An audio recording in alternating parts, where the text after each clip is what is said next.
High everyone, welcome to my channel English গাইস্টার। Friends, আমরা গত ক্লাসে এই পর্যন্ত পড়েছিলাম যে সুলতান কিন্তু তাদের বিবাহ বিচ্ছেদে রাজি হয়ে গিয়েছিল, ঠিক আছে। তারপরে দেখো কী হয়েছিল। The princess and her husband were divorced. তো প্রিন্সেস রাজকুমারী এবং তার স্বামী হাজব্যান্ড ওয়ার ডিভোর্সড, মানে বিবাহ বিচ্ছেদ ঘটলো তাদের মধ্যে, ঠিক আছে। রাজকুমারী এবং তার স্বামীর বিবাহ বিচ্ছেদ হলো। 3 days later, 3 দিন পরে, লেটার মানে পরে, 3 days 3 দিন, 3 দিন পরে আলাদিন ওয়ান্স এগেন, আলাদিন আরও একবার, সেন্ট হিজ মাদার, সেন্ট হলো সেন্ডের সেকেন্ড ফর্ম, তো পাঠালো, আলাদিন আরও একবার পাঠালো তার মাকে, টু দ্য সালতানস প্যালেস, সুলতানের প্রাসাদে, সুলতানের প্রাসাদে আলাদিন আরও একবার তার মাকে পাঠালো। The minister was furious to see her. তো মন্ত্রী তো একেবারে অত্যন্ত রেগে গেল। ফিউরিয়াস মানে হচ্ছে এক্সট্রিমলি অ্যাংরি, অত্যন্ত রেগে গিয়েছিল, টু সি হার, তাকে দেখে, অর্থাৎ তার মাকে দেখে মিনিস্টার তো রেগে গিয়েছিল। সো হি অ্যাডভাইসড, সুতরাং সে অ্যাডভাইসড করলো, উপদেশ দিল, দ্য সালতান, কাকে উপদেশ দিল? সুলতানকে উপদেশ দিল।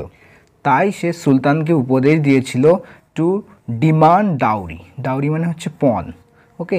তো দাবি করতে, পণ দাবি করতে বলেছিল, ফ্রম হার, তার থেকে, হুইচ ওয়াজ বিয়ন্ড, যেটা হচ্ছে বিয়ন্ড মানে হচ্ছে আওতার বাইরে বা তার ক্যাপাসিটির বাইরে, যেটা বিয়ন্ড হার ক্যাপাসিটি, তার ক্যাপাসিটি বা তার সক্ষমতার বাইরে, সক্ষমতা পার করে গিয়ে এরকম একটা ডাউরি চাওয়ার জন্য সুলতানকে উপদেশ দিয়েছিল, ওকে। সুতরাং সে উপদেশ দিয়েছিল, মন্ত্রী উপদেশ দিয়েছিল সুলতানকে টু ডিমান্ড ডাউরি, ডাউরি পণ দাবি করতে, ফ্রম হার, তার থেকে, হুইচ, যেটা, হুইচ ওয়াজ বিয়ন্ড, যেটা বাইরে, কার বাইরে? হার ক্যাপাসিটি, যেটা তার সমর্থনের, যেটা তার সক্ষমতার বাইরে ছিল, ঠিক আছে। বিয়ন্ড মানে বাইরে, পার করে গিয়ে। ফলোয়িং হিজ অ্যাডভাইস, তার উপদেশ ফলো করে, অনুসরণ করে। অ্যাডভাইস কিন্তু এখানে নাউন ফর্ম, ADVISE, অ্যাডভাইস মানে উপদেশ দেওয়া, যেটা এখানে আছে দেখো অ্যাডভাইস, এখানে এসি, আর এখানে সি যেটা শেষে আছে এটা হচ্ছে নাউন ফর্ম, এটা ভার্ব ফর্ম, আর এটা হচ্ছে noun form. Following his advice, তার উপদেশ মান্য করে, ফলো করে, অনুসরণ করে, বা তার বলতে পারি তার উপদেশ অনুযায়ী, দ্য সালতান সেড টু আলাদিনস মাদার, সুলতান বলেছিল, আলাদিনের মাকে বলেছিলেন। দ্য সালতান সেড, সুলতান বলেছিল, কাকে বলেছিল? টু আলাদিনস মাদার, আলাদিনের মাকে বলেছিল, I will marry of my daughter, আমি বিবাহ দেব, I will marry of my daughter, আমি আমার কন্যাকে বিবাহ দেব, টু ইয়োর সান, তোমার পুত্রের সাথে, প্রোভাইডেড হি ব্রিংস 40 স্লেভস, প্রোভাইডেড মানে হচ্ছে এখানে আমরা ইফ অর্থ করতে পারি, মানে শর্ত রাখছে যে প্রোভাইডেড ইফ হি ব্রিংস, যদি সে আনে, আনয়ন করে, 40 স্লেভ, 40টা চাকর, ওকে। তো এখানে মেল বা ফিমেল কিছু উল্লেখ করেনি, জাস্ট স্লেভ বলেছে, চাকর বা চাকরানি হতে পারে। তো 40টা চাকর যদি আনে, হাফ অফ হোম, যে যার অর্ধেক, শুড বি হবে, শুড বি হবে বা হওয়া উচিত, অ্যাজ হোয়াইট মানে সাদা হওয়া উচিত, কেমন সাদা? অ্যাজ লিলি, লিলি ফুলের ন্যায়, লিলি ফুল যেমন সাদা হয় ঠিক তেমনি সাদা, কিন্তু যার মধ্যে হাফ হবে সেই স্লেভগুলো, অর্থাৎ 40টির মধ্যে 20টি স্লেভ হবে কেমন? সাদা, লিলি ফুলের মতো। And half as black as night, এবং অর্ধেকটা হবে, আর 20টা হবে কেমন? রাতের মতো কালো, অ্যাজ ব্ল্যাক অ্যাজ নাইট মানে রাতের মতো কালো, ওকে। তো সেন্টেন্সটা আরও একবার দেখো, I will marry of my daughter, আমি আমার কন্যাকে বিবাহ দেব, টু ইয়োর সান, তোমার পুত্রের সাথে, প্রোভাইডেড মানে এই শর্তে যে, বা যদি, হি ব্রিংস 40 স্লেভস, যদি সে 40টা চাকর আনে, যার মধ্যে হাফ অফ হোম মানে এগুলোর মধ্যে, যার মধ্যে অর্ধেক, should be as white as lily, ঠিক আছে। অ্যাজ হোয়াইট অ্যাজ লিলি মানে হচ্ছে লিলি ফুলের মতো সাদা, তো যার মধ্যে কেমন হবে? অর্ধেকটা, 20টা হবে একেবারে লিলি ফুলের মতো সাদা, এবং অর্ধেকটা হবে রাতের মতো কালো। ইচ শুড হ্যাভ আ মানে প্রত্যেকের থাকা উচিত, শুড হ্যাভ মানে হচ্ছে থাকবে বা থাকা উচিত বলতে পারি, যে প্রত্যেকে যেন থাকে, কি থাকে? একটা করে কি গোল্ড প্লেট, অর্থাৎ স্বর্ণের প্লেট, একটা করে যেন স্বর্ণের প্লেট থাকে, থালা থাকে ইন হিজ হ্যান্ড, তার হাতে। তাহলে এখানে স্লেভ বলতে চাকরকেই বোঝানো হয়েছে, যেহেতু এখানে উল্লেখ করা হয়েছে, দেখো হিজ উল্লেখ করা হয়েছে, পুরুষকে ইন্ডিকেট করছে, তাহলে এখানে চাকরই বর্ণনা করা হয়েছে। তো প্রত্যেক চাকরের হাতে থাকা চায় একটা করে সোনার plate. Aladdin's mother returned with a drawn face. তো আলাদিনের মা ফিরে গিয়েছিল with a drawn face. Drawn face মানে হচ্ছে একেবারে অ্যাংশাস ফেস, ড্রন মানে হচ্ছে যেটা গ্লুমি ফেস, মুখে একটু হতাশা নিয়ে ফিরে গিয়েছিল, ঠিক আছে। উইথ আ ড্রন ফেস মানে অ্যাংশাস ফেস বা ওয়ারিড বলতে পারি, ড্রন এখানে আমরা ওয়ারিড বলতে পারি, ওয়ারিড বা অ্যাংশাস। তো ওয়ারিড ফেস নিয়ে, চিন্তিত মুখ নিয়ে আলাদিনের মা ফিরে গিয়েছিল। রিটার্ন মানে হচ্ছে ফিরে যাওয়া, second form returned. She thought, থিঙ্কের সেকেন্ড ফর্ম হচ্ছে থট, সে ভেবেছিল। তো সে ভেবেছিল কিন্তু নাও এভরিথিং ইজ ফিনিশড, এখন সব কিছু শেষ হয়ে গেছে। নাও, এখন এভরিথিং ইজ ফিনিশড, এখন সব কিছু শেষ হয়ে গেছে। ফিনিশড এখানে কিন্তু অ্যাজেক্টিভ হিসাবে ইউজ করা হয়েছে, পাস্ট পার্টিসিপেল অ্যাজেক্টিভ, এখন সব কিছু শেষ হয়ে গেছে। হোয়াট উইল আই সে, আমি কি বলবো, টু আলাদিন, আলাদিনকে আমি কি বলবো। What will I say to Aladdin, আলাদিনকে এখন আমি কি বলবো। হ্যাভিং রিচড হোম, আচ্ছা দেখো এখানে কিন্তু পারফেক্ট পার্টিসিপেল ইউজ করা হয়েছে, দেখতেই পাচ্ছ, হ্যাভিং এর সাথে ভার্বের third form. Having reached home মানে বাড়িতে পৌঁছে, okay. Having reached home, she narrated, বাড়িতে পৌঁছে সে বর্ণনা করলো, ন্যারেট মানে বর্ণনা করা, সেকেন্ড ফর্ম সিম্পল পাস্টে লেখা হয়েছে। এভরিথিং, তো সব কিছুই বর্ণনা করলো কাকে, টু আলাদিন, আলাদিনকে। উইথ আ হেভি হার্ট, একটা ভারী হৃদয় নিয়ে, মানে দুঃখে ভরা একটা ভারী হৃদয় অন্তর নিয়ে আলাদিনকে সব কিছু কিন্তু ন্যারেট করলো, বর্ণনা করলো। হ্যাভিং রিচড হোম, বাড়িতে পৌঁছে, ওকে। তো হোমের আগে কিন্তু সাধারণত টু প্রিপোজিশন অ্যাড হয় না, কিন্তু তার আগে যদি হিজ, হার, মাই, দেয়ার এরকম পজেসিভ যদি কোনো অ্যাজেক্টিভ থাকে তাহলে সেক্ষেত্রে কিন্তু টু ইউজ হয়ে থাকে। নর্মালি কিন্তু টু প্রিপোজিশন অ্যাড হয় না। Aladdin laughed after listening to this demand, তো আলাদিন কিন্তু হেসে ফেললো, আফটার লিসেনিং শুনে, কি শুনে, টু দিস ডিমান্ড, এই দাবি শুনে। লিসেনের সাথে টু প্রিপোজিশন অ্যাড হয়, তো এই দাবি শুনে, এই ডিমান্ড শুনে আলাদিন তো হেসে ফেললো। অ্যান্ড সেড, এবং বলল, সে সেকেন্ড ফর্ম হচ্ছে সেড, সে মানে হচ্ছে কি বলা, সেকেন্ড ফর্ম সেড, ওকে। এবং বলল, কি বলল দেখো, মাদার, মা, ডোন্ট ওয়ারি, চিন্তা করো না, মা চিন্তা করো না, ওয়ারি মানে চিন্তা করা, ডোন্ট ওয়ারি চিন্তা করো না। The genie will arrange for everything, তো জিন অ্যারেঞ্জ করবে, ব্যবস্থা করবে, অ্যারেঞ্জ করা মানে ব্যবস্থা করা। তো দ্য জিনি উইল অ্যারেঞ্জ, তো যিনি সব কিছু অ্যারেঞ্জ করবে, ব্যবস্থা করবে, ফর এভরিথিং সমস্ত কিছুর জন্য। On being commanded by his master, তার মাস্টারের দ্বারা আদেশকৃত হয়ে, এখানে দেখো অন বিইং কমান্ডেড, নিজে কমান্ড করে নয়, কমান্ড নিজে হয়ে, ওকে। অন কমান্ডিং মানে কাউকে কমান্ড করে, আর নিজে যখন আদেশ পায় তখন তখন সেক্ষেত্রে প্যাসিভ ভয়েস ইউজ হয়, এখানে কিন্তু প্যাসিভ ভয়েস ইউজ হয়েছে। অন বিইং কমান্ডেড, বিইং এর সাথে ভার্বের থার্ড ফর্ম, অর্থাৎ কমান্ড পেয়ে, আদেশিত হয়ে, আদেশ পেয়ে, বাই হিজ মাস্টার, তার মালিকের আদেশ পেয়ে, দ্য জিনি অ্যারেঞ্জড, যিনি অ্যারেঞ্জ করলো, ব্যবস্থা করলো, ফর এভরিথিং, তো সমস্ত কিছুর জন্য কিন্তু ব্যবস্থা করলো। দ্য সালতান ওয়াজ ন্যাচারালি স্টান্ট, তো সুলতান তো একেবারে স্বাভাবিকভাবে ন্যাচারালি কী হলো, স্টান্ট হয়ে গেল, মানে অবাক হয়ে গেল, অ্যাস্টোনিশড হয়ে গেল, ঠিক আছে, ডামফাউন্ডেড হয়ে গেল, অবাক হয়ে গেল। হোয়েন হি স, যখন তিনি দেখলেন, সি মানে দেখা, সেকেন্ড ফর্ম হচ্ছে স, যখন তিনি দেখলেন, that Aladdin had fulfilled the demand, যে আলাদিন ফুলফিল করেছিল, পূরণ করেছিল, ফুলফিল মানে পূরণ করা, তো আলাদিন পূরণ করেছিল দ্য ডিমান্ড, ডিমান্ডটি পূরণ করেছিল। এখানে কোন টেন্স ইউজ করা হয়েছে, সাবজেক্ট প্লাস হ্যাড প্লাস ভি3, এটা হচ্ছে পাস্ট পারফেক্ট টেন্সে লেখা হয়েছে। নাও, এখন, the sultan readily gave his consent, এখন সুলতান কিন্তু তৎক্ষণাৎ, রেডিলি মানে একেবারে সঙ্গে সঙ্গে, তৎক্ষণাৎই তার সম্মতি দিয়ে দিল। গিভ মানে দেওয়া, সেকেন্ড ফর্ম হচ্ছে গেভ, হিজ কনসেন্ট, কনসেন্ট মানে হচ্ছে সম্মতি। এখন সুলতান তৎক্ষণাৎ তার সম্মতি দিয়ে দিল। অ্যান্ড, এবং, preparation for the marriage began, এখন প্রিপারেশন মানে প্রস্তুতি, তো প্রস্তুতিগুলো ফর দ্য ম্যারেজ, বিবাহের প্রস্তুতি সমূহ বিগান শুরু হয়েছিল, বিগিন এর সেকেন্ড ফর্ম হচ্ছে বিগান, বিবাহের প্রস্তুতি শুরু হলো। The genie helped Aladdin in making the necessary arrangements, তো জিনি কিন্তু হেল্প করলো, সাহায্য করলো আলাদিনকে in making the necessary arrangement, অর্থাৎ প্রয়োজনীয় যে সমস্ত অ্যারেঞ্জমেন্ট ব্যবস্থাপনা সেগুলোর করার জন্য। মেক অ্যারেঞ্জমেন্ট মানে হচ্ছে কি ব্যবস্থাপনা করা, তো মেকিং দ্য নেসেসারি অ্যারেঞ্জমেন্ট অর্থাৎ প্রয়োজনীয় ব্যবস্থাপনা করাতে আলাদিনকে কে সাহায্য করলো? The jenny. সিম্পল পাস্টে লেখা হয়েছে, ভার্ব হচ্ছে এখানে V2, ঠিক আছে, main verb. The genie subject, verb হচ্ছে helped. The dress prepared for Aladdin's marriage was as good as the Sultan, তো ড্রেসটি যেটা প্রিপেয়ার করা হয়েছিল আলাদিনের বিবাহর জন্য সেটা সুলতানের মতোই কিন্তু ভালো ছিল। অ্যাজ গুড অ্যাজ সুলতান মানে সুলতানের যেমনটা ভালো তেমনটাই ভালো।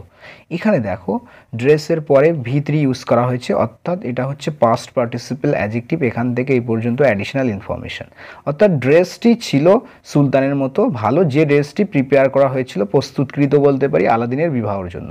আলাদিনের বিবাহের জন্য প্রস্তুতকৃত ড্রেসটি ছিল সুলতানের মতোই, অতটাই সুন্দর ভালো, ঠিক আছে। তো এটা হচ্ছে পাস্ট পার্টিসিপল অ্যাডজেক্টিভ, যেটা এই ড্রেস সম্পর্কে একটু অ্যাডিশনাল ইনফরমেশন দিচ্ছে।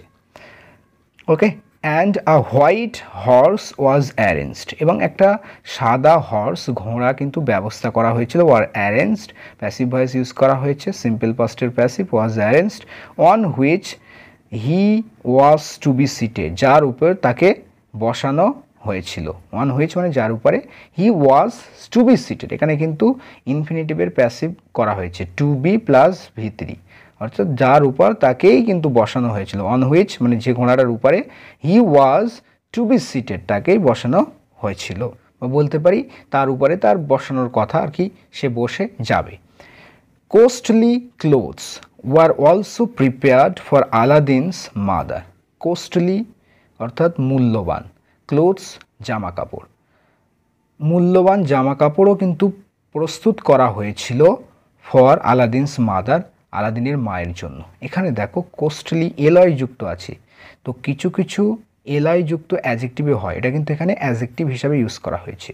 শুধুমাত্র এলয় যুক্ত অ্যাডভার্ব হয় না, কিছু কিছু ওয়ার্ড রয়েছে যেটা কিন্তু এলয় যুক্ত হলেও সেটা কিন্তু অ্যাডজেক্টিভের কাজ করে। তো কোস্টলি ক্লোথস বলতে মূল্যবান ক্লোথ, যেটা এই এর সম্পর্কে অ্যাডিশনাল ইনফরমেশন দেওয়া হয়েছে, মানে এটার গুণ বর্ণনা করছে যে কাপড়গুলো কেমন, সেটা হচ্ছে কোস্টলি, মূল্যবান কাপড়গুলো ওয়ার অলসো প্রিপেয়ার্ড, এখানেও কিন্তু প্যাসিভ ভয়েস ইউজ করা হয়েছিল, যে এইগুলোকে প্রিপেয়ার করা হয়েছিল, প্রস্তুত করা হয়েছিল ফর আলাদিনস মাদার, আলাদিনের মায়ের জন্য। 6 সার্ভেন্টস ওয়ার টু অ্যাকম্পানি হার, তো 6 জন চাকর কিন্তু তাকে অ্যাকম্পানি দেবে। ওকে, 6 জন চাকর, 6 সার্ভেন্ট ওয়ার টু অ্যাকম্পানি হার, তাকে অ্যাকম্পানি দেবে। তাহলে এখানে ওয়ার আছে, তাহলে আমরা এখানে দেবে অর্থ করছি কেন? দেখো, যদি এটা প্রেজেন্টে দাঁড়িয়ে ভবিষ্যতের কথা বলতাম তাহলে হতো 6 সার্ভেন্টস আর টু অ্যাকম্পানি হার, ঠিক আছে, আর হতো এখানে, যেহেতু এটা পাস্টের ঘটনা তাই এই আর এর পরিবর্তেও আর হয়েছে, এটাই, ঠিক আছে। তো এখানে B2 প্লাস V1 মানে বি বার যে কোনো হতে পারে, তারপরে 2 হবে, তারপরে হচ্ছে V1। তো এরকম যখন আসে তখন অর্থ হয় কোনো কিছু হওয়ার কথা বা কোনো কিছু হবে, ফিউচারে হবে, ঠিক আছে। 6 সার্ভেন্টস ওয়ার টু অ্যাকম্পানি হার, যে 6 জন চাকর তাকে অ্যাকম্পানি দেবে বা সঙ্গ দেবে, অ্যাকম্পানি মানে সঙ্গ দেওয়া, অর্থাৎ আলাদিনের মায়ের সঙ্গ দেবে 6টা চাকর।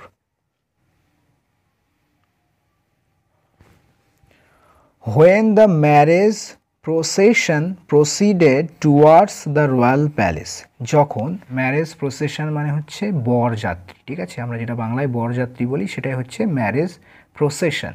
তো যখন বরযাত্রী প্রসিডেড মানে হচ্ছে সামনের দিকে অগ্রসর বা এগিয়ে যাওয়া, টুয়ার্ডস দ্য রয়্যাল প্যালেস অর্থাৎ সেই রাজার প্রাসাদের দিকে, টুয়ার্ডস মানে দিকে, ওদিকে যখন এগিয়ে গিয়েছিল, অগ্রসর হয়েছিল, যখন বরযাত্রী রাজার প্রাসাদের দিকে এগিয়ে গিয়েছিল, 20 servants who were in the front were throwing golden coins in the air, তখন কি হয়েছিল দেখো, 27 অর্থাৎ 20 জন চাকর দাসদাসীরা who were in the front, যারা সামনে ছিল, হু ওয়ার যারা ছিল, ইন দ্য ফ্রন্ট যারা সামনে ছিল। তো এখান থেকে এই পর্যন্ত অ্যাডিশনাল ইনফরমেশন দেওয়া হলো যে 27 যারা সামনে ছিল, সেই 27 ওয়ার থ্রোয়িং, সেই 20 জন চাকর কি করছিল, থ্রো করছিল, ছুঁড়ে দিচ্ছিল, থ্রো মানে ছুঁড়ে দেওয়া, were throwing past continuous tense use করা হয়েছে, গোল্ডেন কয়েন্স অর্থাৎ সোনার কয়েন, সোনার মুদ্রা ছুঁড়ে দিয়েছিল, কোথায়, ইন দ্য এয়ার অর্থাৎ বাতাসে, বলতে পারি আকাশের দিকে, আকাশের দিকে কিন্তু গোল্ডেন কয়েন্স, স্বর্ণের মুদ্রা, স্বর্ণ মুদ্রা ছুটছিল। ওকে, সেই 27। আলাদিন ওয়াজ অ্যাকম্প্যানিং দেম, তো আলাদিন কিন্তু তাদের সঙ্গে সঙ্গে যাচ্ছিল বা তাদের সঙ্গ দিচ্ছিল। ওকে, তো কোন tense, past continuous tense, Aladdin was accompanying them, তাদেরকে সঙ্গ দিচ্ছিল, ইন দ্য হোয়াইট হর্স, কিসে, সাদা সেই হর্সে, সাদা ঘোড়ায় করে তাদের সঙ্গে সঙ্গেই যাচ্ছিল। He looked like a Prince, তাকে দেখাচ্ছিল, লুকড লাইক মানে হচ্ছে কারো বা কোনো কিছুর মতো লাগা, দেখতে লাগা, he looked like a Prince, তার একটা রাজকুমারীর মতো দেখতে লাগছিল। ফলোয়িং হিম, তাকে অনুসরণ করে, were 20 servants and his mother, তো তাকে অনুসরণ করেছিল সেই 20 জন সার্ভেন্ট এবং তার মা। এখানে দেখো, এখানে কিন্তু সেন্টেন্সটার ইনভার্সন করা হয়েছে, সাবজেক্ট ভার্বের যে নর্মাল অ্যাগ্রিমেন্ট রয়েছে সেটাকে যদি আমরা ফলো করি তাহলে কী হয় বলো তো, 20 servants and his mother's were following him, এভাবে হতো। ঠিক আছে, তো এখানে কিন্তু একটা জোর দিয়ে বলার জন্য প্রথমে কিন্তু অবজেক্ট, ঠিক আছে, তার ভার্ব এবং অবজেক্টটা আগে আনা হয়েছে, মানে মেন ভার্ব। ঠিক আছে, তারপরে অবজেক্ট, তারপরে হচ্ছে সাহায্যকারী ক্রিয়া। The marriage was solemnized amidst joy and merriment, তো ম্যারেজটা, বিবাহটা সম্পাদিত হয়েছিল। দেখো, solemnized মানে হচ্ছে কোনো ধর্মীয় অনুষ্ঠান, বিশেষত বিবাহ, ঠিক আছে, পারফর্ম হওয়া, অনুষ্ঠিত হওয়া আচার অনুযায়ী, প্রচলিত আচার অনুযায়ী, সেটাই হচ্ছে solemnize। ওকে, solemnize ভার্ব হিসেবে ইউজ হয়। তো বিবাহ কিন্তু অনুষ্ঠিত হয়েছিল এরকম আচার করে, আচার অনুযায়ী, অ্যামিস্ট মানে হচ্ছে মধ্যে, কিসের মধ্যে, জয় অ্যান্ড মেরিমেন্ট, জয় মানে আনন্দ, ঠিক আছে, মেরিমেন্ট মানে আনন্দ উৎসব বলতে পারি। ঠিক আছে, মেরিমেন্ট নাউন ফর্ম দুটোই, এটাও নাউন ফর্ম, এটাও নাউন ফর্ম। তো জয় এবং মেরিমেন্ট, আনন্দ উৎসব বলতে পারি, খুশি, আনন্দ উৎসব, ওকে, এগুলোর মধ্যে, অ্যামিস্টনের মধ্যে কিন্তু এই বিবাহটা সম্পাদিত হয়েছিল, সোলামাইজ হয়েছিল। Aladdin brought his wife, Aladdin এনেছিল, ব্রিং এর সেকেন্ড ফর্ম হচ্ছে ব্রট, সিম্পল পাস্টে লেখা হয়েছে। আলাদিন এনেছিল তার স্ত্রীকে, টু দ্য বিউটিফুল প্যালেস, মানে সুন্দর প্রাসাদে এনেছিল, which he had got constructed by the genie, যেটা, এই প্যালেস সম্পর্কে বলা হচ্ছে যে যেটা হি হ্যাড গট কনস্ট্রাক্টেড, যেটা সে নির্মাণ করিয়েছিল। এখানে কিন্তু পজিটিভ ভার্ব গেট ইউজ করা হয়েছে, যে which he had got constructed, construct মানে হচ্ছে নির্মাণ করা, আর গেট কনস্ট্রাক্টেড মানে নির্মাণ করানো। ওকে, যেটা সে নির্মাণ করিয়েছিল, বাই দ্য জিনি, জিনের দ্বারা যেটা সে নির্মাণ করিয়েছিল, হ্যাডের সাথে ভার্বের থার্ড ফর্ম, পাস্ট পারফেক্ট টেন্সে লেখা হয়েছে। The outer walls of the palace, তো প্রাসাদের যে বাইরের দিকের দেয়ালগুলো, ওয়ার মেড অফ গোল্ড, সেগুলো হচ্ছে গোল্ডের তৈরি ছিল, ভাবা যায়, স্বর্ণের তৈরি ছিল বাইরের দিকের দেয়ালগুলো। অ্যান্ড দ্য ইনার ওয়ালস, এবং ভিতরের দিকের দেয়াল, আউটার ওয়াল মানে হচ্ছে বাইরের দিকের দেয়াল, ইনার ওয়ালস মানে হচ্ছে ভিতরের দিকের দেয়াল, অভ্যন্তরীণ ওয়ালস। ঠিক আছে, এটা বাহ্যিক ওয়ালস, অভ্যন্তরীণ ওয়াল, ভিতরের দিকের দেয়ালগুলো, ওয়াফ সিলভার, সেগুলো কিসের তৈরি ছিল, সেগুলো ছিল সিলভারের তৈরি, রৌপের তৈরি, রূপার তৈরি। The doors and windows were laden with precious stones, দরজাগুলো অ্যান্ড উইন্ডোজ এবং জানালাগুলো, দরজাগুলো এবং জানালাগুলো ওয়ার ল্যাডেন উইথ, আচ্ছা ল্যাডেন উইথ মানে হচ্ছে ফুল উইথ, তো এগুলো পরিপূর্ণ ছিল, ফুল ছিল, পরিপূর্ণ ছিল কি দ্বারা, প্রিশিয়াস স্টোন, স্টোন মানে এখানে রত্ন অর্থ। ঠিক আছে, স্টোন মানে পাথর হয় তোমরা জানো, আবার রত্ন অর্থেও ইউজ হয়ে থাকে। তো মূল্যবান রত্ন দিয়ে কিন্তু পরিপূর্ণ ছিল সেই দরজাগুলো এবং জানালাগুলো। Okay, the innumerable servants were more than ready to serve Aladdin and his wife. Innumerable servant মানে হচ্ছে অসংখ্য দাসদাসী। ঠিক আছে, ইননিউমেরেবল, অসংখ্য দাসদাসী ওয়ার মোর দ্যান রেডি, তার রেডি ছিল, মানে একেবারে তড়িঘড়ি রেডি ছিল, একদম ফুল রেডি ছিল। মোর দ্যান রেডি, রেডি তো ছিল, আবার মোর দ্যান রেডি, রেডির থেকেও বেশি কিছু ছিল, মানে একদম ইশারায় চলে আসবে এরকম একটা রেডি ছিল, প্রস্তুত ছিল। ঠিক আছে, একেবারে দাস দাসীগুলো অত্যন্ত রেডি ছিল, প্রস্তুত ছিল to serve Aladdin and his wife, কাকে সার্ভ করতে, সেবা দিতে, আলাদিন এবং তার স্ত্রীকে সেবা দেওয়ার জন্য একেবারে সার্ভেন্টগুলো, সেই অসংখ্য যে দাস দাসী ছিল তারা কিন্তু পুরোপুরি ফুল রেডি ছিল। ওকে, সো ফ্রেন্ডস, আজকে এই পর্যন্ত থাক, তারপর থেকে আমরা কিন্তু এখান থেকে পড়তে শুরু করব। ঠিক আছে, সো গল্পটি এই পর্যন্ত কেমন লাগলো সেটা অবশ্যই জানিও, আর বন্ধুদের সাথে শেয়ার করো, একটা লাইক করে দিও, কমেন্ট করো, অবশ্যই যা খুশি কমেন্ট করো, অবশ্যই কমেন্ট করবে। তো নেক্সট ক্লাসে দেখা হচ্ছে, ততক্ষণের জন্য ভালো থেকো, সুস্থ থেকো, আর প্র্যাকটিস করতে থাকো। Thanks for watching this video.